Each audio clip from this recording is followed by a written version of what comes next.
ಬಹಳ ಕಾಲದ ಹಿಂದೆ ನಾಗಲೋಕದಲ್ಲಿ ನಾಗರಾಜ ಶಂಖಚೂಡನಿಗೆ 5 ಸುಂದರ ಪುತ್ರಿಯರು ಇರುತ್ತಾರೆ. ದೇವರತಿ, ನಾಗರತಿ, ಚಾರುರತಿ, ಮಂದರತಿ ಮತ್ತು ನೀಲರತಿ. ಇವರು ಶಿವನ ಪುತ್ರ ಸುಬ್ರಹ್ಮಣ್ಯ ಸ್ವಾಮಿಯನ್ನು ವರಿಸಬೇಕೆಂಬ ಬಯಕೆಯಿಂದ ಕೈಲಾಸ ಪರ್ವತಕ್ಕೆ ತೆರಳುತ್ತಾರೆ. ಅಲ್ಲಿ ದ್ವಾರಪಾಲಕ ನಂದಿ ಅವರ ಉದ್ದೇಶವನ್ನು ತಪ್ಪಾಗಿ ಅರ್ಥ ಮಾಡಿಕೊಂಡು ಕೋಪದಿಂದ ಶಾಪ ನೀಡುತ್ತಾನೆ. ನೀವು ಸರ್ಪರೂಪ ಪಡೆದು ಭೂಲೋಕದಲ್ಲಿ ಪರಿತಪಿಸಬೇಕು ಎಂದು. ಕ್ಷಣದಲ್ಲಿ ಅವರು ಸರ್ಪಗಳಾಗಿ ಸಹ್ಯಾದ್ರಿ ಪರ್ವತದ ಕಾಡಿನಲ್ಲಿ ಕಾಡ್ಗಿಚ್ಚಿನಲ್ಲಿ ಅಲೆದಾಡುತ್ತಾರೆ. ಅದೇ ಸಮಯದಲ್ಲಿ ವ್ಯಾಘ್ರಪಾದ ಮುನಿ ಸಂಚರಿಸುವ ಸಂದರ್ಭ.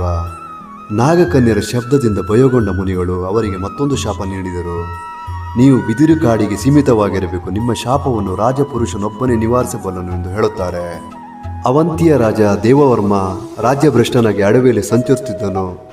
ಅವನು ಕಾಡ್ಗಿಚ್ಚಿನಲ್ಲಿ ಬೆಂದು ಹೋಗುತ್ತಿದ್ದ 5 ಸರ್ಪಗಳನ್ನು ಬಟ್ಟೆಯಲ್ಲಿ ರಕ್ಷಿಸಿಕೊಂಡು ಹೊತ್ತುಕೊಂಡು ಹೋಗುತ್ತಿದ್ದಾಗ ಅವುಗಳು ಒಂದೊಂದಾಗಿ ಹುತ್ತಗಳಲ್ಲಿ ಅಂತರ್ಧಾನವಾದವು. ಮಂದಾರತಿ ಎನ್ನುವ ಸರ್ಪ ಅಂತರ್ಧಾನವಾದ ಸ್ಥಳವೇ ಮಂದಾರತಿ ಕಾನನವೆಂದು ಪ್ರಸಿದ್ಧವಾಯಿತು. ನಂತರ ದೇವವರ್ಮನಿಗೆ ನಾಗಕನ್ಯರು ಕನಸಿನಲ್ಲಿ ಕಾಣಿಸಿಕೊಂಡು ಹೇಮಾದ್ರಿಯ ಮಹಾರಾಜನ ಮಗಳು ಜಲಜಾಕ್ಷಿ ಅಪಾಯದಲ್ಲಿದ್ದಾಳೆ ಎಂದು ತಿಳಿಸಿದರು. ದೇವವರ್ಮನು ಅವಳನ್ನು ರಕ್ಷಿಸಿದನು. ಕೃತಜ್ಞತೆಯಿಂದ ಹೇಮಾದ್ರಿಯ ಮಹಾರಾಜ ತನ್ನ ಮಗಳನ್ನು ದೇವವರ್ಮನಿಗೆ ವಿವಾಹ ಮಾಡಿ ಅವನನ್ನು ಹೇಮಾದ್ರಿಯ ರಾಜನಾಗಿ ಪಟ್ಟಾಭಿಷೇಕ ಮಾಡಿದರು. ರಾಣಿ ಜಲಜಾಕ್ಷಿಯು ಕಾಡಿನಲ್ಲಿ ಸಂಚರಿಸುವಾಗ ಮಹಿಷ ರಾಕ್ಷಸನು ರಾಣಿಯನ್ನು ನೋಡುತ್ತಾನೆ. ಅವನು ವ್ಯಾಘ್ರಪಾದ ಮುನಿ ಮತ್ತು ತಾಮಸಿಕ ಸ್ವಭಾವದ ಕಿರಾತಕ ಮಹಿಳೆ ಸಂಯೋಗದಿಂದ ಜನಿಸಿದನು. ಕಾಮ ಪ್ರಚೋದಕನಾದ ಮಹಿಷ ತನ್ನ ದುಷ್ಟ ದೃಷ್ಟಿಯನ್ನು ರಾಣಿಯ ಮೇಲೆ ಹಾಕಿದನು. ಆಕೆಯನ್ನು ಮದುವೆಯಾಗುವ ಇಚ್ಛೆಯನ್ನು ವ್ಯಕ್ತಪಡಿಸಿದನು. ರಾಣಿ ಅವನ ಇಚ್ಛೆಯನ್ನು ವಿರೋಧಿಸಿದಾಗ ಅವನು ಕೋಪಗೊಂಡು ರಾಣಿಯನ್ನು ಬಲವಂತವಾಗಿ ವಶಪಡಿಸಿಕೊಳ್ಳಲು ಮುಂದಾಗುತ್ತಾನೆ. ಆದರೆ ಮಹಿಷ ಮಾಡಿದ ಪ್ರಯತ್ನಗಳೆಲ್ಲ ಫಲಿಸಲಿಲ್ಲ.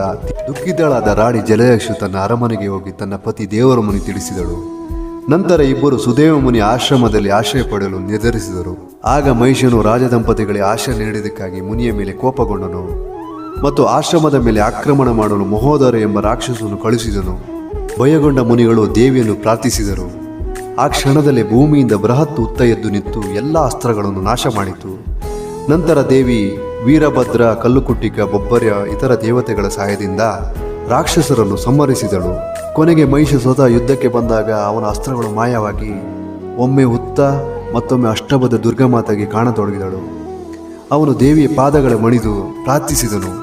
ಮಾತೆ, ಇಲ್ಲಿ ನಿನ್ನನ್ನು ಪೂಜಿಸಬೇಕು, ಪ್ರತಿ ವರ್ಷ ಗೆಂಡ ಸೇವೆ ನಡೆಯಬೇಕು, ಅದರ ಮೂಲಕ ಭಕ್ತರ ಇಷ್ಟಾರ್ಥ ನೆರವೇರಬೇಕು ಎಂದು ಹೇಳಿಕೊಳ್ಳುತ್ತಾನೆ.